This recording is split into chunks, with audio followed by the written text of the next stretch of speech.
not what Scripture teaches.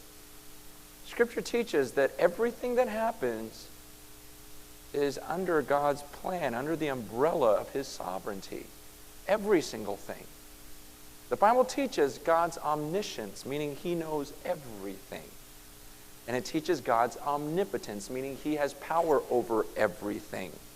There's nothing that happens that's outside of His nose and outside of His predetermined plan. And I'll tell you, some of this stuff is going to be hard to stomach. But let me show you some scriptures that may be hard for you to read. Okay, Exodus chapter 4. God speaking to Moses. And the Lord said to him, "Who gave man his mouth? Who makes him deaf or mute? Who gives him sight or makes him blind? Is it not I, the Lord?"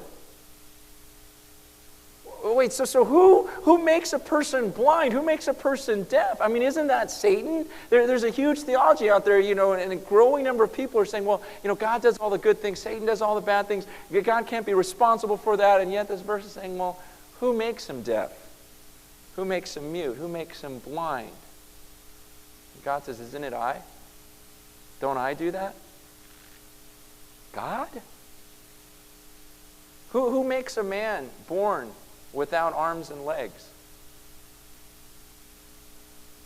Wait, so Nick, who was up here, without arms and legs just a couple of weeks ago giving that message, that God did that? God was behind that? That was in the sovereign plan of God? That somehow God, the loving, creative God, He did that?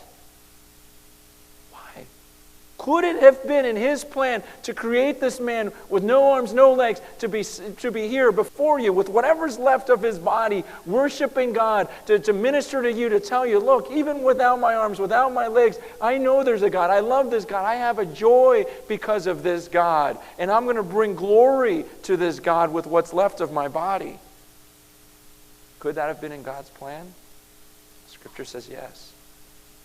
That God's the one who makes men blind, deaf, mute, without arms, without legs. Next verse. Deuteronomy 32. See now that I myself am He. There is no God besides me. I put to death, I bring to life. I have wounded, I will heal. No one can deliver out of my hand. Who puts people to death? I've heard people say, well, hey, death isn't God doesn't put people to death, that Satan does. Well, I put to death, I bring to life. I have wounded, and I heal. Next verse. The Lord brings death and makes alive. He brings down to the grave and raises up. The Lord sends poverty and wealth. He humbles and He exalts. Why are you poor? God made you poor. Why are you rich? God made you rich. Goes totally against that whole theology that says, hey, you know what, it's God's will for us all to be rich, and if you're poor, Satan made you that way. He says, no, it's God that sends poverty and wealth. Next verse. Consider what God has done. Who can straighten what He has made crooked? When things are good, be happy. But when times are bad, consider God has made the one as well as the other.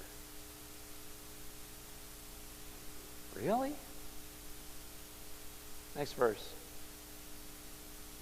I am the Lord, there's no other. I form the light and create darkness. I bring prosperity and create disaster.